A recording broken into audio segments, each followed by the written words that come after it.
remember, and um, we need to pass that on to future generations.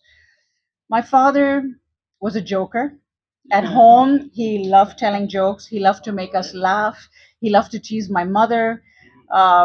He would say the funniest things. He would say some truly awful things just to get a reaction, to make us laugh, to say, "How could you say that?" And he would say, "Why not? You know, it's funny. Why shouldn't I make you laugh?"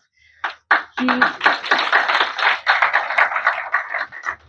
he was a very, I think now as I've grown up and I've looked around me, he was a very unusual husband and father in some respects, because he was very um, he really focused on women's empowerment, on girls being equal to boys, and on men doing the same as women.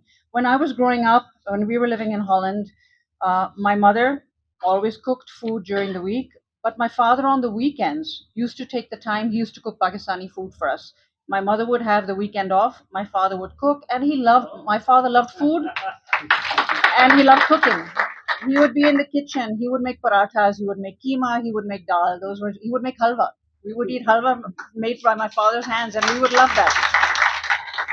So those are the things that I remember. Much later, when the grandchildren came, my father would love spending time with the grandchildren, and we would go to our house in Banigala, and we would have barbecues.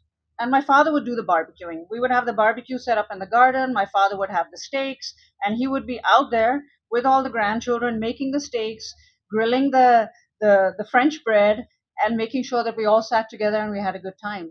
Those are the things that I remember. Those are the things that that bring smiles to my face, to my sister, to my children, to my